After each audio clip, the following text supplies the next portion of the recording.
প্রথম কথা হচ্ছে আমি একটা হাদিসে পড়েছি যে আল্লাহ রাসূলকে একজন প্রতিদিন গালি দিত, প্রতিদিনই, মানে আল্লাহ রাসূলের পাশে। তো একজন সাহাবী এই রিপোর্টটা আল্লাহ রাসূলকে করেছে যে হে আল্লাহ রাসূল, আপনাকে তিনি প্রতিদিন শুধু গালি দেয়, প্রতিদিন গালি দেয়। তো আল্লাহ রাসূল কোনো কথাই বলেননি, মানে তাকে হত্যা করতে হবে এটা বলেননি, উনি চুপ ছিলেন, কোনো কথাই বলেননি। ঠিক আছে? তো এভাবে যে প্রতিদিন গালি দেয়, তো তার পাশের লোকটা বিরক্ত হয়ে তাকে আপনার ঘাই দিয়ে দিল আর কি, পেটে, তাকে হত্যা করে ফেললো। তখন আচ্ছা, এই হাদিসটা আমি আপনাকে বের করে দেখাচ্ছি, ঠিক আছে? এই হাদিসটা আমি আপনাকে বের করে দেখাচ্ছি। আমি এই হাদিসটা বহুবার লাইভে দেখিয়েছি, লাইভে বলেছি। এই হাদিসটা আপনারা সবাইকে দেখেন তাহলে হাদিসটাতে আসলে কি বলা আছে। হ্যাঁ, দেখান হাদিসটা।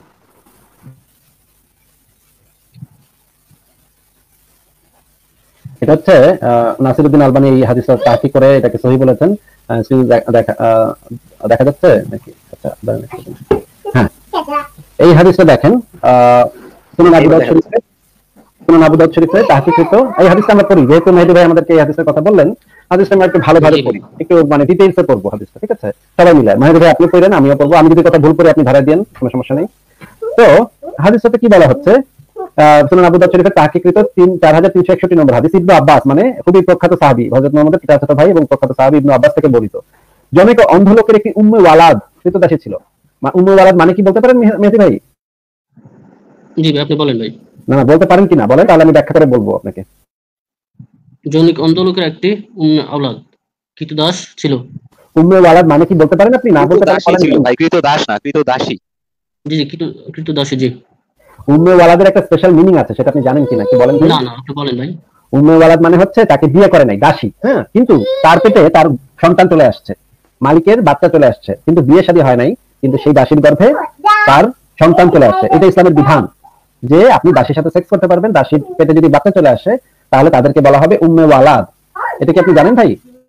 ভাই আমি জানি এটা ইসলামের প্রথম দিকে ছিল, এটা ইসলামের কিয়ামত পর্যন্ত, এটা ইসলামের কিয়ামত পর্যন্ত মানে বিধান। যদি আপনি আমাকে প্রমাণ করতে পারেন এটা ইসলামের প্রথম যুগে ছিল, পরে নিষিদ্ধ করা হয়েছে, তাহলে আমি আপনার পায়ে ধরে ক্ষমা চাইবো, ঠিক আছে মেহেদী ভাই?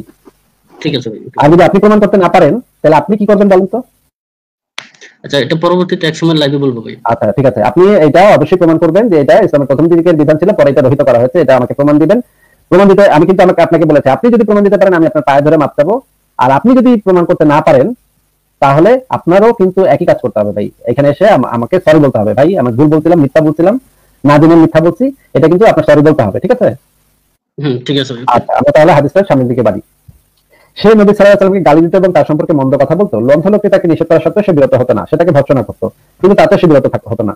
এক রাতে সে যখন নবী সাল্লাল্লাহু আলাইহি ওয়াসাল্লামকে গালি দিতে শুরু করলো এবং তার সম্পর্কে মন্দ কথা বলতে লাগলো, সে একটি ধারালো ছোরা নিয়ে তার পেটে ঢুকিয়ে তাকে চাপ দিয়ে তাকে হত্যা করলো। তার দুই পায়ের মাঝখানে একটি শিশু পতিত হয়ে রক্তে রঞ্জিত হলো, মানে মহিলার দুই পায়ের মাঝখানে একটা শিশু পতিত হয়ে রক্তে রঞ্জিত হলো। ভোরবেলা নবী সাল্লাল্লাহু আলাইহি ওয়াসাল্লাম ঘটনাটি অবহিত হয়ে লোকজনকে সমবেত করে বললেন, আমি আল্লাহর কসম করে বলছি, যে ব্যক্তি এই কাজ করেছে সে যদি না দাঁড়ায় তবে তার উপর আমার অধিকার আছে। এই কথা শুনে অন্ধ লোকটি মানুষের ভিড় ঠেলে কাঁপতে কাঁপতে সামনে অগ্রসর হয়ে নবী সাল্লাল্লাহু আলাইহি ওয়াসাল্লামের সামনে এসে বলল, হে আল্লাহর রাসূল, আমি সেই নিহত দাসীর মনিব। সে আপনাকে গালাগালি করতো এবং সে আপনার সম্পর্কে অপমানজনক কথা বলতো। আমি নিষেধ করতাম কিন্তু সে বিরত হতো না, আমি তাকে ধমক দিতাম কিন্তু তাতেও সে বিরত হতো না। তার গর্ভজাত মুক্তার মতো আমার দুটি ছেলে আছে, মানে ওই মালিকের স্বীকৃত দাসীর সাথে করে সেই মালিক তার পেটে থেকে দুইটা বাচ্চা জন্ম দিয়েছে, আর সে আমার খুবই প্রিয় পাত্রী ছিল। গত রাতে সে আপনাকে গালাগালি শুরু করলে, আপনার সম্পর্কে অপমানজনক কথা বললে, আমি একটি ধারালো ছুরি নিয়ে তার পেটে স্থাপন করে তাকে চাপ দিয়ে তাকে হত্যা করে ফেলি। এই হচ্ছে ঘটনা। নবী সাল্লাল্লাহু আলাইহি ওয়াসাল্লাম বললেন, তোমরা সাক্ষী থাকো তার রক্ত, মানে সেই মেয়েটার রক্ত বৃথা গেল, মানে এই খুনের কোনো শাস্তি হবে না। মানে হচ্ছে সেই মেয়েটাকে যে মেরে ফেলা হলো সেটা ঠিকই করেছে সেই লোক, নবী তাকে সমর্থন দিল যে এই লোকটা এই কাজটা করে ঠিকই করেছে। এই হাদিসটার কথা তো এটা একদম সহিহ হাদিস। এই হাদিসটার কথা তো বলছিলেন মেহেদী ভাই নাকি? জি, এই হাদিসটার কথাই বলেছি। এটা হয়তো আরো অনেকগুলো হাদিস এই ব্যাপারে আছে আমার মনে হয় আর কি। এবং আপনি এই হাদিসটা আমাদেরকে উল্লেখ করে আপনি কি প্রমাণ করতে চাইলেন সেটা আমি বুঝতে পারিনি। আচ্ছা আচ্ছা, আমি বলতে চাচ্ছিলাম যে আপনি কিছুক্ষণ আগে কোরআন থেকে যেগুলো দেখাইছিলেন, তারপর হাদিস থেকে যেগুলো দেখাইছিলেন যে নবীজি শুধু হত্যা করার জন্য বলছে নাস্তিকদের, কেমন এটা মানে বিরোধিতা করতে গিয়ে আপনি আমাদেরকে এমন একটা হাদিস দেখাইলেন, এই হাদিসটা দেখে তো আমার বমি আসতেছে ভাই, মানে একদম। না আমি বলি না, এখানে বমি কিছু না। আচ্ছা, এক সেকেন্ড। আবুল ফজল ভাই, আপনি বলেন তো যে আমি যখন ঢাকায় ছিলাম আমারও কিন্তু মানে একটা কাজের বিবাদ ছিল, সেই বুয়ার মুখ খুব খারাপ ছিল। হ্যাঁ, এখন কাজের বুয়া পাই না, ঢাকায় কাজের বুয়া পাওয়া খুবই মুশকিল। বুয়ার মুখ খুব খারাপ ভাই, খুব খারাপ, নোংরা নোংরা কথা বলে। হ্যাঁ, তো আমাকে গালিগালাজ করতো ভাই, মানে এমনই মুখ খারাপ, আমাকেও গালি, আমি তাকে পয়সা দিয়ে রাখি, তারপরে আমাকেও গালিগালাজ করতো ভাই। এক কান দিয়ে শুনুন, তার আরেক কান দিয়ে বাইর করে দিতাম। কাজ তো করতেছে, কাজ করে করুক, মানে কাজ করলে করুক, মানে পাচ্ছি না, কাজের বুয়া পাচ্ছি না, একজনকে পাইছি, সে যদি একটু এরকম খারাপ নোংরা কথা বলেও শুনতাম, আরেক কান দিয়ে বাইর করে দিতাম ভাই। কখনো তো মনে হয় না, এটা ঘুণা করে কল্পনাতে আসে নাই যে এই মেয়েটা, মানে কাজের বুয়াটাকে মেরে ফেলি। এটা কি ভাই সম্ভব, মানে মানুষের কল্পনায় আসা? না, আসলে এটা সম্ভবই না। কারণ হচ্ছে যে তার কাজ হচ্ছে মানে তার সঙ্গে আমার চুক্তিটা হচ্ছে সে কাজ করবে আমার বাড়িতে, আমি তার বিনিময়ে তাকে পয়সা দিব, সে আমার দাস না। তো মানে সে যদি কাজটা করে, তাতে সে আমাকে যতই গালি দিক দিন শেষে, যে কাপড় চোপড় নোংরা করে ছড়ায় রাখছেন কেন, মোজাটা ওখানে ফেলছেন কেন, এরকম অভিভাবকত্ব যদি সেই বয়স্ক কাজের মহিলা করে, এটা সে করতেই পারে। কারণ দিন শেষে কিন্তু সে কাজটা আমাকে করিয়ে দিচ্ছে। এর বিনিময়ে সে যদি আমাকে কিছু বলেও, আমার কোনো অধিকার নাই তাকে কিছু বলার। হ্যাঁ, মেহেদী ভাই একদম যদি এক্সট্রিম লেভেল হয়ে যায়, যদি দেখি যে আমি আর সহ্যই করতে পারছি না, তখন ভাই আমি আবুল ফজল ভাই, আমি তখন কি করতে পারি বলেন তো? তাকে আমি বলতে পারি যে ভাই তোমার আমি আর কাজে রাখবো না, তুমি যাও, তোমার রাস্তায় তুমি যাও, আমি কাছ থেকে তাকে তুলে দিই। এক্সট্রিম হইলে তখন আমি এই সিদ্ধান্তটা নিতে পারি। কিন্তু এই সিদ্ধান্ত ছাড়া তাকে কি তার গায়ে, সে আমার যতই খারাপ কথা বলুক, যতই গালিগালাজ করুক না কেন, তাকে কি আমি ধরেন তার হাত কেটে দিলাম, মাথা কেটে দিলাম, কান কেটে দিলাম, এইগুলো কি আমি কিছু করতে পারি? প্রশ্নই ওঠে না, প্রশ্নই ওঠে না। বললে মানে আপনার কি মনে হয় মেহেদী ভাই কি এই কাজটা করবে কখনো, যে তাকে মেরে ফেলবে? এটা কি আপনার মনে হয়? না না না না, মেহেদী ভাইও এটা করতে পারবেন না, ওনার বিবেকে বাদ দেবে বলে আমার মনে হয়। আচ্ছা এবং আবুল ফজল ভাই, যদি মেহেদী ভাইকে ধরেন একটা মানে কাজের মহিলা গালিগালাজ করে, মনে করেন মেহেদী ভাই ছোট ভাই যদি সেই কাজের মহিলাকে খুন করে এসে মেহেদী ভাইকে বলে যে মেহেদী বড় ভাই আপনার তো অনেক গালি দিছিল, আমি দিছি একটা ছুরি ঢুকা পেটের ভিতরে ঢুকা একটা চাপ দিছি, তার মানে দুই পার মাঝখানে তার বাচ্চাটা, শিশুটা পতিত হয়ে রক্তে রঞ্জিত হয়ে গেল। এই কথা যদি মেহেদী ভাইয়ের ছোট ভাই এসে তাকে বলে, মেহেদী ভাই কি খুশি হবে এটাতে, নাকি উনি মানে কষ্ট পাবে? অবশ্যই, মানে মেহেদী ভাই অবশ্যই উচিত যে মানে তার ছোট ভাইয়ের মানসিক স্বাস্থ্য পরীক্ষা করতে নিয়ে যাওয়া, যে তো পাগল, এরকম সে মানুষ খুন করে ফেলছে, একটা গালাগালির উপর বেস করে। সর্বশেষ অংশে যে তোমরা সাক্ষী থাকো তার রক্ত বৃথা গেল, এই কথাটা আল্লাহ রাসূল কেন বলেছেন? এই কথাটা তো আমি একটু আগে ব্যাখ্যা করলাম, যে এই মহিলাটার যে রক্তপাত হয়েছে, সেই রক্তটা বৃথা গেল, এর মানে হচ্ছে এর কোনো শাস্তি হবে না, এটা কোনো শাস্তি নাই, এটা কোনো বিচার নাই, এই খুনের কোনো বিচার হবে না। দৃষ্টিকোণ থেকে এটা হতে পারে, কিন্তু আমার দৃষ্টিকোণ থেকে তো আমি এটা দেখি না। এই কথা দ্বারা এটা বুঝাই। তাই আপনাকে আমি এখন হাদিসের ব্যাখ্যা গ্রন্থটা খুলে দেখাতে পারি, কিন্তু আপনি কি আপনার দৃষ্টিকোণ থেকে কি বোঝাচ্ছে সেটা ভাই আমার জন্য লাভ কি? আমি তাহলে এই হাদিসের ব্যাখ্যা গ্রন্থটা আমি এখনই খুলতেছি, কোনো সমস্যা নেই, আমার কাছে সেই রেফারেন্স আছে। এমন না যে আপনি পার পেয়ে যাবেন, চাপাবাদি করে এখানে পার পেয়ে যাবেন, সেটার কোনো স্কোপ নাই ভাই এখানে। হ্যাঁ, মিথ্যা কথা বলে এখান থেকে আপনি মানে তুরুত করে বের হয়ে যাবেন, সেটার কোনো স্কোপ নাই। আপনার কাছে যে তথ্য হচ্ছে সেটার সপক্ষে যদি আপনি দলিল আমার সামনে উপস্থাপন করতে পারেন, আপনার কথা অবশ্যই মানবো। এখন বলেন আপনার কাছে কি দলিল আছে? আপনি যে বললেন আপনার কাছে মনে হচ্ছে অন্য কিছু, সেটা দলিলটা আগে দেখান ভাই। না, আপনি এই দলিলটা দেখাতে পারবেন যে অবশ্যই আমি পরে দেখাবো। হ্যাঁ, বলেছি দেখাবো। এটা দ্বারা নবী করিম সাল্লাল্লাহু আলাইহি ওয়াসাল্লাম এটাকে সাপোর্ট করেছেন, এই হত্যাকে সাপোর্টই করেছেন, এটা সেটা তো আমি বললাম অবশ্যই দেখাবো। আপনাকে জিজ্ঞেস করেছি যে আপনার কাছে যে মনে হচ্ছে অন্য কিছু, এটা মানে সেটার দলিলটা আগে দেখান, যে কোথা থেকে আপনার মনে হচ্ছে, কোন বই পড়ে, কোন মুহাদ্দিস এটা বলেছে যে এটা মানে অন্যরকম। আপনার কাছে যদি আপনার দাবির উপর দলিল থাকে, আপনি আমি তো বলেছি দেখাবো, ডকুমেন্ট নিয়ে বসে নিয়ে আমি এরকম লাগে। দেখেন ভাই, দেখেন আবুল ফজল ভাই। হ্যাঁ, ঠিক আছে, আমি একটু যোগ করি। আপনি হাদিসের ব্যাখ্যাটা বের করেন যদি আপনার কাছে থাকে। মেহেদী ভাই, আপনি বা আমি, আমরা তো মুহাদ্দিস না, তাই না? বা হাদিসের ব্যাখ্যা বিশারদ যারা করে, ব্যাখ্যা বিশারদ না আমরা। তো আমাদের ব্যক্তিগতভাবে একটা হাদিস করে কি মনে হয়, সেটা তো আসলে ইসলামের দৃষ্টিতে বলেন বা যুক্তির দৃষ্টিতে বলেন গ্রহণযোগ্য হবে না। ধরেন আপনি হাদিস করে ভাবলেন যে না, এখানে সাপোর্ট করেন নাই, আমি বললাম যে হ্যাঁ সাপোর্ট করছে, এইটা কিন্তু দুই দিকে যাবে না। এইটার একটা সুনির্দিষ্ট ব্যাখ্যা আছে। এই ব্যাখ্যাটা ওই মুহাদ্দিস যারা স্পেশালিস্ট, এই বিষয়ে ইংরেজিতে স্পেশালিস্ট বলা যায়, তাদের এই ব্যাখ্যাটা কিন্তু সবাইকে দলমত নির্বিশেষে গ্রহণ করতে হবে। এই ব্যাখ্যাটা প্লিজ একটু দেখেন। আপনার আমার ব্যক্তিগত মতামত তো আসলে কিছু আসে যায় না, তাই না? সেই স্কোপটা তো নাই এখানে। একটু দেখেন আসলে কি ব্যাখ্যাটা দেখায়। হ্যাঁ, আসলে আপনি ব্যাখ্যাটা পাইছেন? ভাই ব্যাখ্যাটা বের করতে আমার কম্পিউটারটা একটু করতে হবে, ঘাটে হচ্ছে, একটু সময় লাগবে আমার কাছে, আমি বের করবো, বের করতে একটু সময় লাগবে। কিন্তু ততক্ষণে আমি চাচ্ছিলাম মেহেদী ভাই যে দাবিটা করছেন সেটা সপক্ষে ওনার কাছে কি প্রমাণ আছে সেটা আমি একটু দেখতে চাচ্ছিলাম। দুইটা দেখতে আমি আমার আমি আজকে কোনো স্ক্রিনে যাব না, আমি এমনিতে কথা বলতে আসছিলাম আপনাদের থেকে শুনে।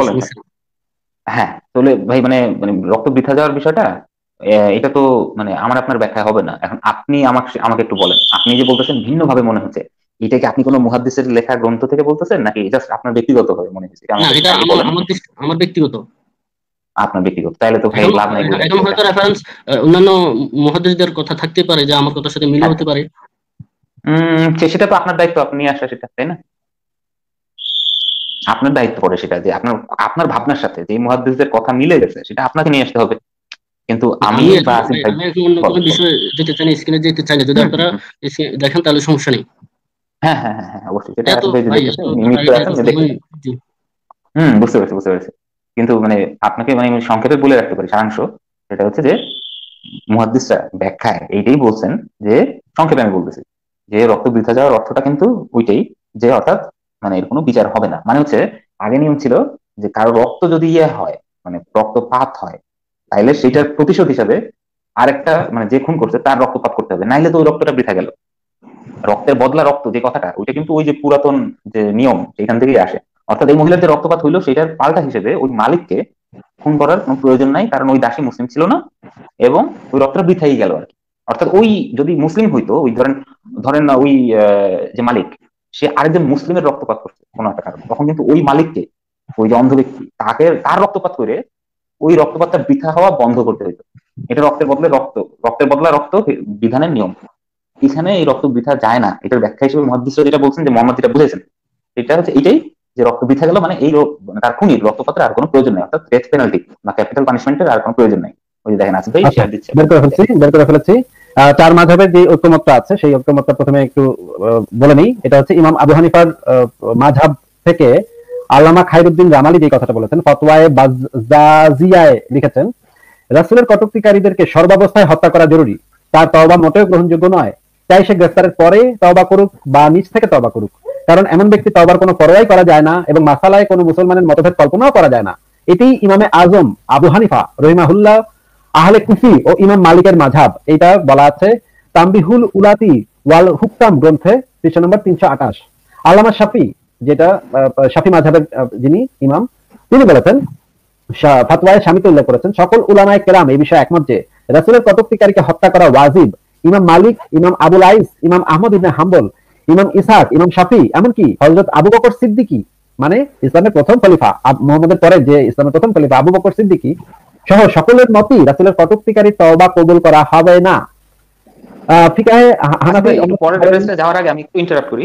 ওই যে আল্লামা শফি কিন্তু ঠিক এই কথাটারই প্রতিধ্বনি করছিলেন, যে নাস্তিক কতল করা ওয়াজিব হয়ে গেছে। এই যে দেখেন এখানেও তাই লেখা আছে, হত্যা করা ওয়াজিব, ফরজ বলেন না, কিন্তু উনিও এখানে আমরা তাই দেখতেছি। হ্যাঁ, এই আমরা এই কথাগুলি বলেন তো ঘুরে ফিরে, মানে একই আমাদের কাছ থেকে রেফারেন্স নিয়ে তো বলেন তো। আচ্ছা, যাই হোক, এরপরে ইমাম ইবনে হুমাম তিনি কি বলেছেন, ফিকাহে হানাফির অন্যতম বড় ফকি, উনি রাসূলের প্রতি বিদ্বেষ পোষণকারী ব্যক্তি মুরতাদ হয়ে যায়, সুতরাং সেই যে কটূক্তিকারী সে তো আরো আগে মুরতাদ হয়ে যাবে। আমাদের মতে এমন ব্যক্তিকে হদ হিসেবে হত্যা করা জরুরি, তওবা গ্রহণ করা করে তার হত্যা মাফ করা যায় না। এটা বলা আছে ফাতুল কাদিরে 4th খণ্ডে পৃষ্ঠা 407। ইমাম মালিকের মাযহাবে কথা বলা আছে, রাসূলের কটূক্তিকারী শুধু গর্দানি উড়াইয়া দেয়া নয়, তার লাশও যেন জ্বালিয়ে দেওয়া হয়। মানে ইমাম মালিক বলেছেন রাসূলের কটূক্তিকারী শুধু গর্দানি উড়াইয়া দেয়া নয়, তার লাশও যেন জ্বালিয়ে দেওয়া হয়। ইবনে কাসিম ইবনে মালিক থেকে বর্ণনা করেন যে রাসূলুল্লাহ সাল্লাল্লাহু আলাইহি ওয়াসাল্লামকে যে গালি দিবে, বদনাম করবে, দোষ ত্রুটি বের করবে, তাকে হত্যা করা হবে, চাই সে কাফের হোক বা মুসলমান, তার কাছে তওবা তলব করা হবে না। এটা বলা আছে। এই যে সবচেয়ে খুবই বিখ্যাত গ্রন্থ আসারিমুল মাসলুল আলা শাতিমিল রাসূল, এই গ্রন্থটার লেখক হচ্ছেন ইমাম ইবনে তাইমিয়া। ঠিক আছে, আসারিমুল এই গ্রন্থটা আমার কাছে আছে, এই দুইটাই আমার কাছে আছে, দুইটা থেকেও দেখাবো না একটু পরে, আরো অনেক রেফারেন্স আমার কাছে আছে, তো আস্তে আস্তে দেখাচ্ছি। আচ্ছা, ইমাম খাত্তাবী বলেছেন, ইমাম অনেক অনেক অনেক কথা বলেছেন। আমরা তাহলে ইমাম তাইমিয়ার এইটাতে চলে আসি। এই যে ইমাম তাইমিয়া, উনি হচ্ছেন শাইখুল ইসলাম, মানে ইসলামের ইতিহাসে অত্যন্ত গুরুত্বপূর্ণ ইমাম তাইমিয়া, ইবনে তাইমিয়া। ঠিক আছে, শাইখুল ইসলাম বলা হয় ওনাকে, মানে করে ইসলাম সম্পর্কে এতই বড় জ্ঞানী ছিলেন, এতই বড় আলেম ছিলেন যে ওনাকে বলা হয় শাইখুল ইসলাম, ইমাম ইবনে তাইমিয়া। তিনি বলেছেন এই যে এই গ্রন্থটা আসারিমুল মাসলুল আলা শাতিমিল রাসূল, এই গ্রন্থতে উনি বলেছেন, কোন মুসলিম যদি নবীকে গালি দেয় তাহলে সে কাফের মুরতাদ হয়ে যায়। এই বিষয়ে সবাই একমত যে কোন নবীকে গালি দিলেই সে কাফের এবং তাকে হত্যা করা জায়েজ হয়ে যায়। তিনি আরো বলেছেন, যদি কোনো জিম্মি বা জিজিয়া প্রদানকারী কাফির রাসূলকে অবমাননা করে তাহলেও তাকে হত্যা করা হবে, কারণ তখন রাসূল সাল্লাল্লাহু আলাইহি ওয়াসাল্লামকে অবমাননা করার কারণে তার সাথে কৃত অঙ্গীকারনামা বাতিল হয়ে যায়। এটা ওই আসারিমুল মাসলুল আলা শাতিমিল রাসূল এই গ্রন্থে উল্লেখ করা আছে। আচ্ছা, আমরা এখন সরাসরি একটা বই দেখি। বইটার নাম হচ্ছে, আপনারা দেখেন, বইটার নাম হচ্ছে ইজাহুল মুসলিম। এটা হচ্ছে মুসলিম শরীফের ব্যাখ্যা গ্রন্থ, মানে সহিহ মুসলিম যে হাদিস গ্রন্থ আমরা পড়ি সেটা ব্যাখ্যা গ্রন্থ ইজাহুল মুসলিম। এটা হচ্ছে নিচে দেখেন লেখা মুসলিম জিলদাস্তানির অদ্বিতীয় বাংলা সরা। এটা সংকলক হচ্ছেন মাওলানা আবু বকর সিরাজি। এখানে বলা হচ্ছে রাসূলকে গালি দেওয়ার হুকুম, মুরতাদ যদি তওবা করে তাহলে তার তওবা কবুল করতে হবে এবং তাকে হত্যা করা যাবে না, কিন্তু কোনো ব্যক্তি যদি রাসূলকে গালি দেওয়ার কারণে মুরতাদ হয়ে যায় তার তওবা কবুল হবে না। তওবা কবুল করলে তাকে হত্যা করতে হবে। এমনকি কোনো ব্যক্তি যদি কোনো কারণে মুরতাদ অবস্থায় রাসূলকে গালি দেয়, অতঃপর তওবা করে মুসলমান হয়ে যায়, তথাপি তাকে হত্যা করতে হবে, কেননা এটি আল্লাহর দণ্ডবিধান, যা মওকুফ করার নয়। এইখানে অনেকগুলা রেফারেন্স দেওয়া আছে, অনেকগুলা বলা আছে। আমি একটা জিনিসের দিকে আপনার করছি, এমনকি ইমাম মালিক বলেছেন যে, সেটা আমি দেখাচ্ছি, সেই রেফারেন্স একটু খুঁজতেছি, সেটা এখন এই স্ক্রিনে এটা নাই, আমি মুখে বলতেছি। ইমাম মালিক বলেছেন যে কেউ যদি নবীর একটা জামার বোতামও ময়লা ছিল এটা বলে, তাহলে তাকে হত্যা করে ফেলতে হবে। এটাও বলা আছে রেফারেন্স। আমি সেই রেফারেন্স একটু খুঁজতেছি, দাঁড়ান একটু দেখি এটা কোথায় আছে। তো ভাই মনে থাকে না, লাইভে বোধহয় এটা দেখাইছিলেন আগে আসিফ ভাই। হ্যাঁ কয়েকবার দেখিয়েছিলাম, কিন্তু এখন আমার মনে পড়তেছে না কোন বইটাতে যে এটা আমার বোতাম নোংরা ফেলে হত্যা করতে, এটা যদি কেউ বলে তাকে হত্যা করতে হবে। হ্যাঁ এটা যে কোন জায়গায় আছে, মানে শুধু মুহাম্মদের সমালোচনা না, মুহাম্মদের জামার একটা বোতাম ময়লা ছিল এটা যদি কেউ বলে, তাহলে তাকে হত্যা করে ফেলতে হবে। ঠিক আছে, এটাই মানে ইমামদের, ইসলামের যত ইমাম আছে, যত আলেম আছে, সবার ঐক্যমত্য আছে, এই বিষয়ে ইজমা আছে, হ্যাঁ, যে এইটা হত্যা করে ফেলতে হবে, তাকে মেরে ফেলতে হবে, এমনকি বিচার ছাড়াই মেরে ফেলতে হবে তাকে। এটা সর্বসম্মত ভাবে গৃহীত কথা। আচ্ছা, এটা আমি এখন খুঁজে পাচ্ছি না সেটা কোথায় আছে, কিন্তু আমি তো যতদূর দেখানোর রেফারেন্স দেখা দিছি। আপনারা যদি মানে আরো আগ্রহী হন এই রেফারেন্স গুলো পড়ার ব্যাপারে, আমার একটা লেখা আছে, এই লেখাটার টাইটেল হচ্ছে শাতিমে রাসূল সম্পর্কিত শরিয়ার বিধান। এই লেখাটার ভিতরে এই সব রেফারেন্স একত্র করে রাখা আছে, আপনারা একটু দেখে নিতে পারেন। মেহেদী ভাই, আপনি কি রেফারেন্স গুলো পেয়েছেন নাকি আরো কিছু দেখবেন? জি ভাই দেখেছি। তারপর আবার আরেকটা কথা আছে, যেটা হচ্ছে এমনও তো আছে যে মনে করেন যে কেউ না না মেহেদী ভাই, আপনি না বলেছিলেন যে এটার আরেকটা ব্যাখ্যা আপনি দিতে চাচ্ছিলেন, এটার মানে হচ্ছে এটা না, এটার মানে হচ্ছে ওই যে মানে রক্ত দিতে গেল, এটার মানে হচ্ছে কি? এটা আমার ব্যক্তিগত মত, এটাকে আমি বলবো? ভাই আমরা তো ইসলাম সম্পর্কে ব্যক্তিগত মত আমি শুনতে চাচ্ছি না, আপনার ব্যক্তিগত মত দিয়ে কি হবে ভাই? আপনি কি আলেম? এখন ভাই আপনারা যে হাদিসগুলো দেখেছেন বা যে রেফারেন্সগুলো দেখেছেন, এখানে কিন্তু না না এখন যদি বলেন সময় তার মাঝাবের সময় সকল হাদিস কিন্তু সংগ্রহ হয়ে যায়নি ভাই। ভাই চার মাযহাবের চার ইমাম যে বিষয়ে ঐক্যমত্য করেছে, এবং আমি শুধু এটাই বলি নাই যে চার মাযহাবের চার ইমাম, আমি বলেছি সমস্ত মাযহাবের সমস্ত ইমাম এবং পৃথিবীর সমস্ত আলেম এই বিষয়ে ঐক্যমত পোষণ। এই বিষয়ে আলেমদের ভিতরে ইজমা আছে, ইজমা বর্তমান সময়ের আলেমদের ভিতরে ইজমা আছে, সেটাও আপনি দেখবেন। আচ্ছা, সেটাও দেখাচ্ছে। তাহলে আপনি না আপনি বলতেছেন যে না, একটু অ্যাভয়েড করেন ভাই। আপনি বলতেছেন যে সেটা ওই যে চার ইমাম যখন ছিল তখনকার দিনে তো সব হাদিস সংকলনই হয়নি, তারা হয়তো মানে না জেনে করছে। আচ্ছা ঠিক আছে, এখনকার সময়ের যে সবচেয়ে বড় মুহাদ্দিসদের ভিতরে একজন শায়েখ মোহাম্মদ সালিহ আল মুনাজ্জিদ, তিনি হচ্ছেন সৌদি আরবের এখনকার সময় সবচেয়ে বড় ইসলামের পণ্ডিতদের ভিতরে একজন হচ্ছেন। আপনি নিশ্চয়ই নাম শুনেছেন, আপনি যদি মানে সুন্নি মুসলমান হয়ে থাকেন অবশ্যই, সালাফি মাযহাব যদি আপনি ফলো করেন অবশ্যই ওনার নাম শুনেছেন আপনি। শায়েখ মোহাম্মদ সালিহ আল মুনাজ্জিদ, উনি বর্তমান মানে আরব বিশ্বে সবচেয়ে বড় সালাফি স্কলার যাকে বলা হয়। তার উপর তার চেয়ে বড় স্কলার আছে, এখনো জীবিত আছে, কিন্তু ওনাকে ধরা হয় মোটামুটি মানে 2 নম্বর বা 3 নম্বর সবচেয়ে বড় স্কলার ধরা হয়। ইবনে বাজ সম্ভবত এখন বেঁচে আছেন, ইবনে বাজ বেঁচে থাকলে উনি হবেন 2 নম্বর বা 3 নম্বর হবেন, এবং উনি অনেক জায়গায় মানে অনেক বিখ্যাত একজন স্কলার। ওনার ওয়েবসাইট ইসলাম QA.info তে যে জিনিসটা তিনি ফতোয়া দিয়েছেন, সেখানে দেখেন, এখানে দেয়া আছে ফতোয়াটাতে কি বলা হচ্ছে, আমি আপনাকে পড়ে শোনাচ্ছি। আচ্ছা, এটা কি আমি বাংলা করিনি, এটা ইংরেজি রেখে দিচ্ছি, এটা কেন ইংরেজি রেখে দিচ্ছি, এটা তো ঠিক করিনি আমি। আচ্ছা ভাই আবুল ফজল ভাই, আপনি কি একটু পড়ে শোনাবেন আমাদেরকে এটা ইংরেজিটা? হ্যাঁ, অংশ বিশেষ আপনি আমাদেরকে একটু বুঝাই দিলে হবে, অংশ বিশেষ বললে হবে। Hence the scholars are unanimously agreed, মানে যারা মানে বিশেষজ্ঞ তারা মানে unanimously মানে হচ্ছে আপনার মানে কোনো সন্দেহ ছাড়া মানে ঐক্যমত্যে আসা, unanimously agreed that the one who impugns the prophet, মানে যারা বদনাম করে, যারা প্রফেটের, is a kafir and apostate, মানে কাফের এবং মুরতাদ, who has gone beyond the pale of Islam, মানে ইসলামের সীমারেখার বাইরে চলে গেছেন। তো তারপর উনি ইবনে তাইমিয়া রেফারেন্স দেন, সেটা ইবনে তাইমিয়া said impugning Allah or impugning his messenger is kufr, মানে আল্লাহর বদনাম করা এবং তার রাসূলের বদনাম করা কুফর, both inwardly and outwardly, মানে ভিতরে এবং বাইরে সব দিক থেকে, regardless of, মানে ব্যাপার না যে whether the one who does that believes that it is haram or he thinks that it is permissible for him, মানে যে এই কুফরিটা করতেছে, গালিগালাজ করতেছে, সে নিজে কি বিশ্বাস করে যে এটা তার জন্য অনুমোদিত নাকি অনুমোদিত না, অথবা মানে সে he was not thinking of the ruling when he did it, মানে সেটা জানতো না বা ওই বিষয়ে সে চিন্তা করতেছিল না, সেটাও কোনো ব্যাপার না।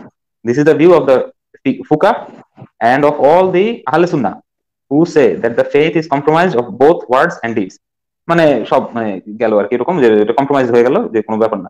আচ্ছা, তারপরে আসারিম আল মাসলুল, ওইটার আসারিম গ্রন্থটার দিচ্ছেন, রেফারেন্স দিচ্ছেন, the holy Quran tells us, পবিত্র কোরআন থেকে আমাদের যেটা পাওয়া যায় যে it is a grave sin to disparage the prophet, এটা একটা মারাত্মক কবিরা গুনাহ রাসূলের বদনাম করা, অর টু বিলিটল হিম, মানে তার বদনাম করা, and the one who does that is cursed, এবং যেটা করবে সে অভিশপ্ত। that is in the verses in which Allah may he আসলে একটু ইয়ে করলে বোধহয় ভালো হয়। হ্যাঁ জি ভাই। The Holy Quran tells us that it is a grave sin to disparage the Prophet or belittle him, and the one who does that is cursed. That is in the verses in which Allah says, verily, those who annoy Allah and His Messenger has cursed them in this world and in the hereafter, and has prepared for them a humiliating torment. যারা এইটা মানে আল্লাহকে বিরক্ত করবে এবং আল্লাহ রাসূলকে বিরক্ত করবে নয়, তারা অভিশপ্ত এখানে এবং পরের জীবনেও, পৃথিবীতে ইন দিস ওয়ার্ল্ড এবং হিয়ারআফটার মানে বোঝানো হয় পরকালে। and has prepared for them এবং তারা তাদের নিজেদের জন্য তৈরি করে নিছে a humiliating torment মানে অত্যন্ত অপমানজনক শাস্তি এবং যন্ত্রণা অত্যাচার। সূরা আল আহজাব 33 নম্বর সূরা। আচ্ছা আবুল ফাজল ভাই, আমরা এই যে ফতোয়াটা থেকে এই যে শাইখ আল মুনাজিদের যে ফতোয়াটা, সেটা থেকে আমরা কি বুঝতে পারলাম? সেটা কি অতীতের কোনো ঘটনা, নাকি এই যে ফাতিমা রাসূলকে যে হত্যা করতে হবে, এটা কি অতীতের ঘটনা নাকি বর্তমান সময়ে এটা প্রযোজ্য? না না, এটা বর্তমান সময় প্রযোজ্য, কারণ ওই যে ওনারা বারবার কোরআনের রেফারেন্স দিয়ে বলতেছেন যে এটা তো মানে কোরআন তো যেহেতু ইয়ে করা যায় না, মানে কোনো নির্দিষ্ট সময়ের জন্য প্রযোজ্য না, এটা এখনো চালু আছে। সেটাই ওনারা বলতেছেন যে এখনো যদি কেউ বিলিটিল করে, ডিসপ্যারেজ করে, তাকেও একই ফতোয়া তার উপর প্রযোজ্য হবে, এইটাই বলতেছেন। তাহলে যে উনি বললেন, মেহেদী ভাই যে বললেন এই যে চার মাযহাবের ইমামদের সময় তো হাদিস গ্রন্থগুলো সব ঠিকভাবে সংকলিত হয় নাই, বা ওই সময় তো হাদিসগুলো এত অ্যাভেলেবল ছিল না, এই কারণে চার মাযহাবের ইমাম যদি ভুল করে থাকে, এই কথাটা কি গ্রহণযোগ্য হলো?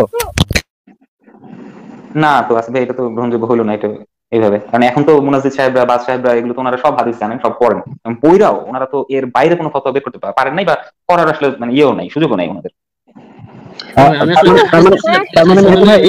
মেহেদী ভাই, আপনি যে কথাটা বলছেন সেটা সম্পূর্ণ ভুল কথা বলছেন, হয়তো না জেনে বলছেন অথবা জেনে শুনে মিথ্যা বলছেন। ক্ষেত্রে আমার কাছে এগুলা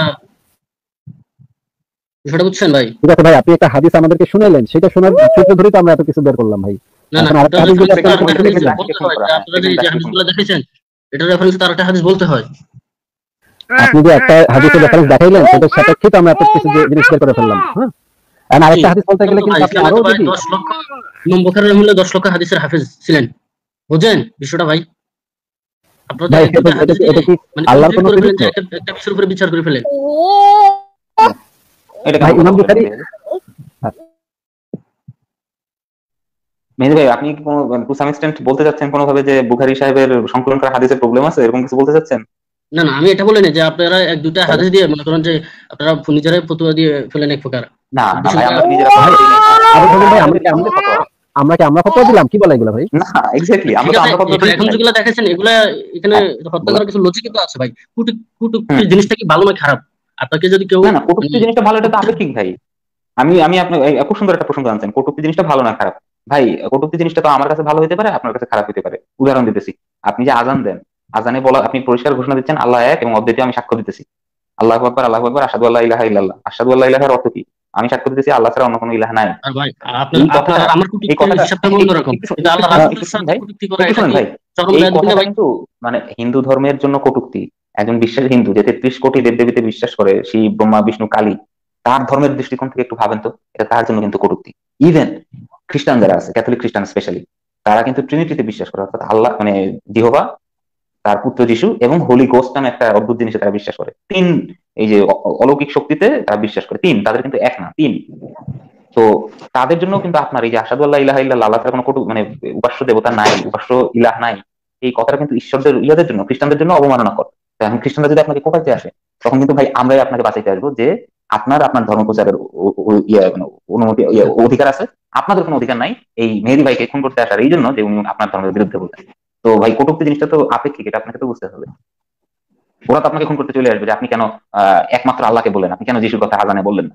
ওরা তো আপনাকে ভাই মানে কোপাইতে চলে আসবে, কটূক্তি, আপনি কটূক্তি করে বসছেন আযানের মাধ্যমে, অন্য সব ধর্মের লোকেরা চলে আসবে। আল্লাহর ইনস্ট্রাকশনে ভাই, একটা মানুষ যখন আল্লাহর ইনস্ট্রাকশনে আপনার দিন প্রতিষ্ঠা করতে যায়, এখন সে তো সাধারণ মানুষের কথা শুনবে না ভাই, সে তো একমাত্র আল্লাহর কথাই শুনবে, তাই না? হ্যাঁ হ্যাঁ, ঠিকই বলছেন, কিন্তু ওই যে আপনি তো আপনার আল্লাহর আদেশে আগাইতেছেন। ওই খ্রিস্টানরা যারা ট্রিনিটিতে বিশ্বাস করে, যে তিনটা আলাদা আলাদা সত্তা আছে, মানে ঈশ্বর, তার পোলা যিশু এবং একটা হোলি গোস্ট মানে পবিত্র ভূত, তো তারা তো আবার তাদের মানে ইয়া নিয়ে আপনার কোপাইতে চলে আসবে যে আমাদের তো ওই তিনজনের আদেশ পাইছি, আপনার যারা এক ঈশ্বরের কথা বলে তাদের পিটিয়ে মেরে ফেলবে। তখন ভাই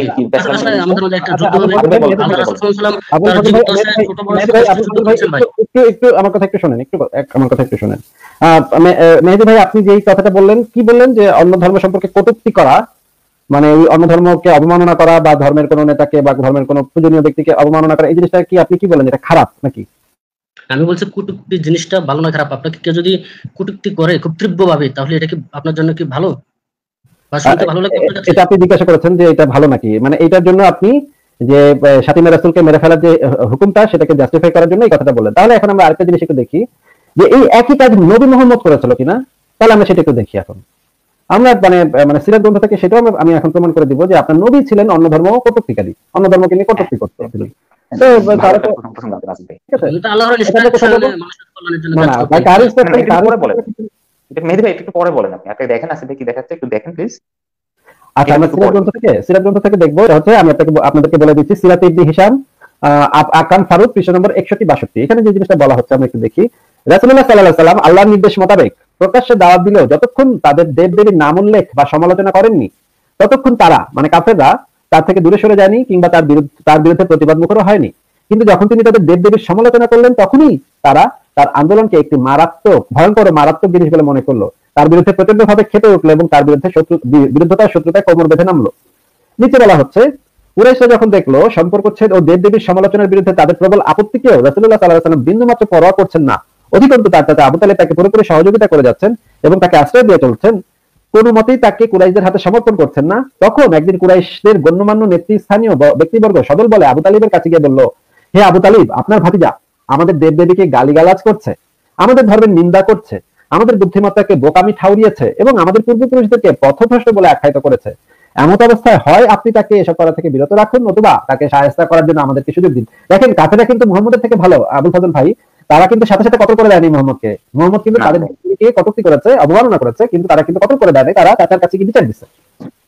এরপরে কি ব্যাপারটা আসিফ ভাই, কিন্তু এটা মানে ইসলামের ইতিহাসবিদরাই লিখে যাচ্ছেন, মানে এটা কিন্তু কোনো মানে নাস্তিক খ্রিস্টান বানায় লেখেন, এই জিনিসটা এটা ওনারাই লিখে গেছেন যে ওনাদের নবী কটূক্তি করছেন, ওনার নবী কটূক্তিকারী। তাহলে আরো করি আমরা, এখানে দেখেন আরো যে জিনিসটা বলা আছে। তখন সে বলল, সে আমাদের সমালোচনা কাফেররা বলল, সে আমাদের সমালোচনা দেবদেবীর নিন্দা এবং আমাদের বুদ্ধিমত্তাকে বোকামি ঠাউরানোর যে ধৃষ্টতা দেখিয়ে যাচ্ছে, তা আমরা সহ্য করতে পারছি না। এখন হয় আপনি তাকে নিবৃত্ত করবেন, নচেত আমরা আপনাকে সহ তার বিরুদ্ধে যুদ্ধে অবতীর্ণ হবো এবং এক পক্ষ ধ্বংস হয়ে যাওয়ার আগে আর থামবো না। মানে তারা একটা হুমকি দিচ্ছে, তাকে সে বিচার দিচ্ছে। রাসূলুল্লাহ কি বললেন, মুহাম্মদ কি বলেন শোনেন। রাসূলুল্লাহ বললেন, চাচা আল্লাহর কসম করে বলছি, তারা যদি আমার ডান হাতে সূর্য এবং বাম হাতে চাঁদ এনে দেয় এবং তার বিনিময়ে আমাকে এই কাজ ত্যাগ করতে বলে, মানে কটূক্তি করার কাজটা ত্যাগ করতে বলে, তবুও আমি এটা ত্যাগ করবো না। আমি ততদিন পর্যন্ত এই কাজ করতে থাকবো যতক্ষণ না আল্লাহ তার দিনকে বিজয় করেন এবং এই কাজ করতে করতে কিংবা এই কাজ করতে করতে আমি ধ্বংস হয়ে যাই। আচ্ছা, এরপরে দেখেন সিরাতুল মুস্তাফা গ্রন্থ থেকে আমরা একটু দেখি। সিরাতুল মুস্তাফা, আল্লামা ইদ্রিস আন্দলবি, প্রকাশক ইসলামিক ফাউন্ডেশন বাংলাদেশ, খণ্ড 1, পৃষ্ঠা নম্বর 113, 144, 149, 154, 155। এখান থেকে আমি যে রেফারেন্স গুলো দেখাবো সেখানে দেখেন রাসূলুল্লাহ সাল্লাল্লাহু আলাইহি ওয়াসাল্লাম ইরশাদ করেন, অর্থাৎ যখন থেকে আমি বড় হতে লাগলাম তখন থেকে মূর্তির প্রতি প্রচন্ড ঘৃণা এবং অসার কবিতার প্রতি প্রচন্ড বিতৃষ্ণা আমার অন্তরে ঢেলে দেওয়া হলো। মানে তিনি মূর্তিকে প্রচন্ড ঘৃণা করতেন। তারপরে তিনি বলছেন, মূর্তি পূজা ছেড়ে দাও, এটা কোনো উপকার করতে পারে না আর কোনো ক্ষতিও করতে পারে না, ওরা জানতে পারে না যে কে ওদের পূজা করলো আর কে পূজা করলো না। আরো বলা হলো, একজনকে বলা হলো তুই মুহাম্মদের অনুসরণ করিস, মানে একজন মুহাম্মদের একজন সাহাবীকে বলা হলো তুই মুহাম্মদের অনুসরণ করিস, পুরো সমাজ যার বিরোধী, সে আমাদের উপাসকদের খারাপ বলে এবং আমাদের পিতামহদেরকে আহাম্মক ও মূর্খ বলে। চিন্তা করেন, মুহাম্মদ তাদের পিতামহদেরকে আহাম্মক এবং মূর্খ বলতো। এটা নিয়ে তারা মুহাম্মদের উপর বিতস্ত ছিল এবং মনে কষ্ট পাইছিল তারা, তাই না আসিফ ভাই? মনে কষ্ট পাইছিল বলেই তো তারা প্রতিবাদ করেছিল। তাহলে ভাই তার কটূক্তি মানে আমার কটূক্তি মানে মানে ভালো কথা, এটা কেমন হইলো? মানে আবুল ফজল ভাই একটু বুঝান তো আমাদের। হ্যাঁ সেটাই, মানে এটা তো পরিষ্কার বোঝা যাচ্ছে যে আমি যদি মুসলিম হই আমি বাইছা আলাদা করবো যে না আমার কটূক্তি ভালো, আমি কটূক্তি করতে পারবো, পারমিশন আমাকে দিতে হবে। অন্য কেউ যদি কিছু বলে তাইলে ভাই খবর আছে। এটা তো ভাই ফেয়ার হইলো না, এটা ফেয়ার খেলা হচ্ছে না, এটা স্বীকার করতে হচ্ছে নিরপেক্ষ ভাবে। মেহেদী ভাই কি বললেন? জি ভাই, আমার আসলে নেট কানেকশন চলে গিয়েছিল। আরো অনেক কটূক্তি দেখাতে পারি মেহেদী ভাই, আমার কাছে আরো অনেক কটূক্তি আছে। ইব্রাহিমও কটূক্তি করতো, অন্য নবীরাও কটূক্তি করতো, অন্য ধর্ম নিয়ে, দেবদেবী নিয়ে অনেক দেখাতে পারি, ঘন্টার পর ঘন্টা দেখাতে পারি। এখন দেখাবো কিনা বলেন? এখন আপনি যে বললেন ছোট বয়স 27টি যুদ্ধ করেছে ভাই, এগুলো অনেক কিছু পরিস্থিতি ভাই যুদ্ধের প্রসঙ্গে যায় না মেহেদী ভাই, কটূক্তির প্রসঙ্গে একটু থাকেন, এটা শেষ করে এটা হত্যার বিষয়, যুদ্ধের বিষয়ের মধ্যে আসে কিন্তু ভাই। এখানে কোনো যুদ্ধ ছিল না, এখানে কোনো যুদ্ধ ছিল না। আমার সাথে একটা যুদ্ধ লাগলো, আপনার একটা লোক, এখানে কোনো যুদ্ধ ছিল না মেহেদী ভাই, এখানে কোনো যুদ্ধ ছিল না ভাই। সে আমার দলে এসে গেছে। এখন আপনার মেহেদী ভাই এখানে কোনো যুদ্ধ ছিল না, এখানে কোনো যুদ্ধ চলছিল না ভাই, আপনি হয় জানেন না। আমি একটু জিজ্ঞেস করি, কাব ইবনে আশরাফকে যখন উনি গুপ্তঘাতক পাঠিয়ে খুন করছিলেন, মানে ব্যঙ্গাত্মক কটূক্তিমূলক কবিতা লেখার জন্য, তখন কি কাব ইবনে আশরাফের সাথে ওনার কোনো যুদ্ধ চলতেছিল? তখনও কোনো যুদ্ধ চলছিল না। আর আমি এতক্ষণ যে রেফারেন্স গুলো দেখালাম সেখানে তো সেটা চলছিল কুরাইশদের একদম প্রাথমিক সময়, মোহাম্মদ যখন মানে তার প্রথমে সে তার ধর্ম প্রচার করছে, দেখে কেউ কোনো পাত্তা দিচ্ছে না, কেউ কোনো কিছুই বলতেছে না, পরে সে অন্য বাড়িতে, হ্যাঁ তাদের বাড়িতে থাকতো, পরে অন্য ধর্মকে নিয়ে সে কটূক্তি শুরু করেছে, অন্য ধর্মকে গালিগালাজ শুরু করেছে। তখন আর কি কুরাইশরা তখন তাকে বলছে যে তুমি এই যে আমাদের, তুমি তোমার ধর্ম করো, তোমার ধর্ম তুমি প্রচার করো গিয়ে, কিন্তু আমাদের ধর্মকে গালিগালাজ করো না, আমাদের দেবদেবীদেরকে গালিগালাজ করো না। তখন বিরোধটা শুরু হয় তখন ভাই, তখন কোনো যুদ্ধ চলছিল না, তখন কোনো কিছু ছিল না, চীনা উস্কানিতে মোহাম্মদ অন্য ধর্মকে গালিগালাজ করেছে। এবং আসিফ ভাই আপনি ওই সিরাতের প্রথম লাইনটা যে পরিষ্কার দেখাইছিলেন, ওখানে সিরাতে ইবনে হিশাম সাহেব নিজেই পরিষ্কার ভাবে লিখছেন যে যতদিন মোহাম্মদ শুধু নিজের মানে একঈশ্বর আল্লাহর কথা বলতেন, অন্য ধর্মকে সরাসরি কিছু বলতেন না বিরুদ্ধে, তখন কুরাইশরা কিন্তু ওনার বিরুদ্ধাচরণ করে নাই। পরে যখন উনি কুরাইশদের দেবদেবীকে মিথ্যা, তারপর ওনাদের পূর্বপুরুষদের আহাম্মক যারা এই দেবদেবীর অনুসরণ করে এইভাবে আক্রমণ করতে শুরু করলেন, তখনই কুরাইশরা দল বাইধা গিয়া তার কাছে আবু তালেবের কাছে কমপ্লেন করলো। মেহেদী ভাই ব্যাপারটা কি খেয়াল করছেন? এটা কিন্তু ইবনে হিশাম বলে গেছেন, আমরা বলিনি। দেখেন আসিফ ভাই আমরা এই জিনিসটা আবার একটু দেখি, এই জিনিসটা আবার একটু দেখি তো, মানে আবুল ফজল ভাই সত্যি বলছেন কিনা। এই যে দেখেন এখানে কিন্তু পরিষ্কার ভাবে বলা যে, এই যে দেখেন প্রথম প্যারাটাতেই যে জিনিসটা বলা, রাসূলুল্লাহ সাল্লাল্লাহু আলাইহি ওয়াসাল্লাম আল্লাহর নির্দেশ মোতাবেক প্রকাশ্যে দাওয়াত দিল, যতক্ষণ তাদের দেবদেবীর নাম উল্লেখ বা সমালোচনা করেননি ততক্ষণ তারা তার থেকে দূরে সরে যায়নি কিংবা তার বিরুদ্ধে প্রতিবাদ মুখর হয়নি। কিন্তু যখন তিনি তাদের দেবদেবীর সমালোচনা করলেন, তখনই তারা তার আন্দোলনকে একটি ভয়ঙ্কর মারাত্মক জিনিস বলে মনে করলো, তার বিরুদ্ধে প্রচন্ড ভাবে খেপে উঠলো এবং তার বিরুদ্ধতা ও শত্রুতায় কোমর বেঁধে নামলো। দেখেন ভাই এখানে কি এগুলো কি আমাদের কথা? ভাই বলেন। তাহলে ভাই কটূক্তি আগে শুরু করছে কে? গ্যাঞ্জাম আগে শুরু করছে কে ভাই? এখন ভাই তারা তো একটা কুসংস্কার আছে, আর মোহাম্মদ সাল্লাল্লাহু আলাইহি ওয়াসাল্লাম একজন ইনস্ট্রাকশনের মানে আপনি তাহলে আমার দৃষ্টিতে আপনার ধর্মটা তো একটা কুসংস্কার। তাহলে আমি যদি আপনার নবীকে কটূক্তি করি, বলি যে আপনার নবী হচ্ছে একটা মানে ধর্ষক, কারণ আমি আপনাদেরকে কুসংস্কার থেকে, যে ইসলামের কুসংস্কার থেকে বের করে আনতে চাই, তাহলে আপনারা আমার গলা কাটবেন কেন ভাই? এবং আসলে আমি আরেকটা জিনিস অ্যাড করতে চাইতেছি মেহেদী ভাই, আমি আরেকটা জিনিস অ্যাড করতে চাইতেছি। বলেন ভাই, বুঝিনি ভাই। হ্যাঁ আমি বলতেছি, কুরাইশদের কিন্তু ওই সময় উকাজ নামে একটা মেলা হইতো, ওখানে মানে বিভিন্ন ধর্মের এই নবী যারা, নবী কিন্তু অনেকেই দাবি করতো নিজেকে, কুরাইশরা কিন্তু সবার পিছনে লাগতো না। ভাই আসিফ ভাই কথা বলছিল ভাই, তার কথাটা আমি ক্লিয়ার বুঝিনি। আচ্ছা আচ্ছা, ওটা আসিফ ভাই বলবে আনমিউট করে। আসিফ ভাই আপনি কি বলবেন আবার আনমিউট করে? আপনি বলেন, শেষ করেন ভাই। আচ্ছা ভাই, শুরুতে কিন্তু ওরা এইভাবে বিরুদ্ধে যাইতো না। উকাজ মেলার একটা বিখ্যাত ট্রেডিশন আপনি যদি পড়েন সিরাত গ্রন্থ থেকে দেখবেন যে বিভিন্ন এলাকার কবি সাহিত্যিকেরা, এদের মধ্যে অনেকেই নবী ছিল যারা তাদের বিভিন্ন ব্যক্তিগত ঈশ্বরের কল্পনা করে কবিতা লেখা নিয়ে আসতো। উকাজ মেলায় তারা সেই কবিতা আবৃত্তি করতো, এবং যাদের সুন্দর হইতো, পছন্দ হইতো যাদের কবিতা, এই আবু সুফিয়ান যখন সে মানে অমুসলিম ছিল, ওই পৌত্তলিক ধর্মের অনুসারী ছিল, সে নিজে পৌত্তলিক হইলেও অন্য ধর্মের ঈশ্বরের প্রশংসামূলক যে কবিতাগুলা সেগুলিও সে কাবা ঘরের দরজায় সুন্দর করে টাঙাই দিত। সেটার মধ্যে ধর্মীয় কবিতা থাকতো, মানে ধর্ম ছাড়া সুন্দর, মানে নারীর সৌন্দর্যের প্রশংসা করে, পাহাড়ের সৌন্দর্যের প্রশংসা করে কবিতা, সবকিছু যেটা সুন্দর হইতো তারা কিন্তু ওকাজ মেলায় টাঙাই দিত। আপনি কিন্তু কুরাইশদের বিরুদ্ধে এই অভিযোগ দিতে পারবেন না, কুরাইশ বংশের বিরুদ্ধে, যে তারা অন্য ধর্মের কোনো প্রশংসামূলক কথা শুনলেই, অন্য কেউ কোনো ধর্ম প্রচার করা শুরু করছে শুনলেই মাইরা ফেলতো বা এইভাবে পিটাইতে চাইতো।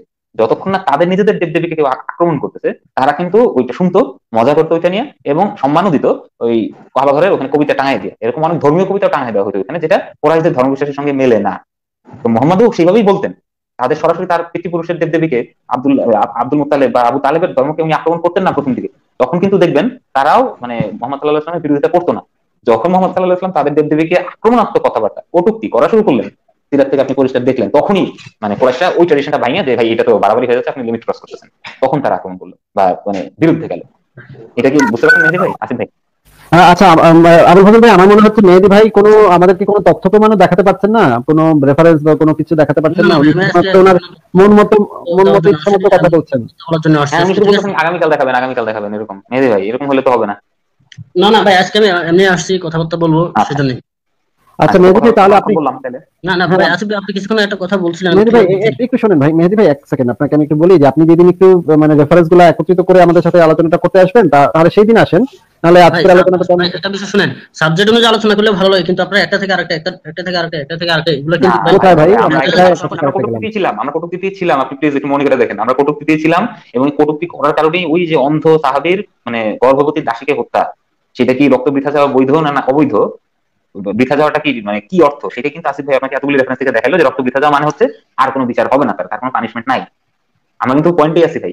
না রক্ত বৃথা যাবে এটা আসলে তার পরকাল সম্পর্কে বোঝানো হয়েছে, আমি মনে করি। এখানে রক্তের মূল্য কখনো পরকালে দেওয়া হয় না ভাই, রক্ত মূল্য এটাকে বলা হয় ব্লাড মানি, এটাকে বলা হয় ব্লাড মানি। ঠিক আছে ভাই, ভাই একটু কথা শোনেন ভাই, একটু কথা শোনেন ভাই। পরকালে সে নবীকে গালি দিচ্ছে, পরকালে সে সুফল পাবে না, ওয়াও ভাই ফ্যান্টাস্টিক আপনি। না না ভাই, এটা আপনাদের লজিক পরকাল বিশ্বাস করেন ভাই না। আমি আটকা পেয়ে গেলাম ভাই। তাইমিয়ার লজিক দেখাচ্ছি আমরা ইবনে তাইমিয়ার লজিক দেখালাম আপনাকে। ইবনে তাইমিয়া সাহেব কি বলে গেছেন? উনি তো আলেম, একজন বিখ্যাত আলেম, পৃথিবীর ইতিহাসে সবচেয়ে বিখ্যাত আলেম ধরে। তাহলে উনি তো আরেকটা এটা বলে হাদিস আছে গেছেন। যে আচ্ছা মেহেদী ভাই আপনাকে আমরা মেহেদী ভাই আজকে আমরা আপনাকে বিদায় জানাচ্ছি ভাই, আজকে আপনাকে বিদায় জানাচ্ছি। আপনার হাতে যেদিন আপনার হাতে যেদিন কথা শুনে নেন, কথা শুনে নেন, কথা শুনে নেন। আপনার হাতে যেদিন মানে যথেষ্ট রেফারেন্স কালেক্ট থাকবে সেদিন আপনি আইসেন, সেদিন কথা বলবো না। আজকে আপনি আবার আরেকটা প্রসঙ্গ শুরু করবেন, তখন আবার আমার আরো অনেকগুলো বের করে দেখাতে হবে। আজকের মতো আপনাকে বিদায় জানাচ্ছি, যেদিন আপনার হাতে রেফারেন্স গুলো থাকবে সেদিন আপনি আইসেন ভাই, সমস্যা নেই। ঠিক আছে মেহেদী ভাই, তাহলে শুরু আমি জাস্ট মেহেদী ভাইকে বিদায় জানিয়ে দিই যে মেহেদী ভাই কিন্তু এমনিতে ভদ্রভাবে আলোচনা করেন, গালিগালাজ করেন না। এই বিষয়ে মেহেদী ভাইকে আমি একটা স্যালুট জানাই। অনেক মুই না হিসেবে নানান রকম মানে গালিগালাজ করে, ফাতরা টাতরা বলে আমাদের প্ল্যাটফর্মে শুধু অন্যান্য প্ল্যাটফর্মে বলে। মেহেদী ভাই অ্যাটলিস্ট মানে গালিগালাজ করেন না, উনি ভদ্র একজন মানুষ। এই বিষয়ে ওনাকে সাধুবাদ আমি জানাইতেছি। হ্যাঁ হ্যাঁ অবশ্যই, মেহেদী ভাই তো খুবই ভদ্র মানুষ, উনি কোনো মানে অভদ্রতা করেন নাই। ওনার হয়তো জানার একটু ত্রুটি থাকতে পারে, কিন্তু মানে উনি যে অভদ্র অসভ্য এটা আমরা কখনো বলবো না। না না ভাই, আমি একটু তাহলে এই ক্ষেত্রে এখানে বলি, আমার এখানে আপনার সাথে খারাপ আচরণ করতে আমার কোনো লাভ নাই। ইসলামের আপনি যত ইসলামের বিরুদ্ধে বলেন, ঠিক ইসলামের ঠিকই কোনো বলছেন ক্ষতি নেই, আমার কোনো একদম। ক্ষতি নেই, ঠিক আছে? ক্ষতি নেই, ঠিক। কিন্তু অনেকে করে আর কি, সেজন্য বললাম আপনি সেটা করেন না, এই জন্য আপনাকে এটা আসলে অসংখ্য করা ধন্যবাদ। উচিত না। হয়তো আলোচনা না আসাটাই ভালো, কিন্তু খারাপ আচরণ করা উচিত না। ঠিক ঠিক ঠিক ঠিক একদম ধন্যবাদ আপনাকে এই কথা বলার জন্য। ধন্যবাদ মেহেদী ভাই, আবার আবার আরেকদিন কথা বলবো, ঠিক আছে? আমাদের এখানে ব্যাকস্টেজ একদম ফুল হয়ে গেছে, ঠিক আছে মেহেদী ভাই? জি জি জি, ওকে আচ্ছা ওকে। ভালো থাকেন ভাই, শুভরাত্রি।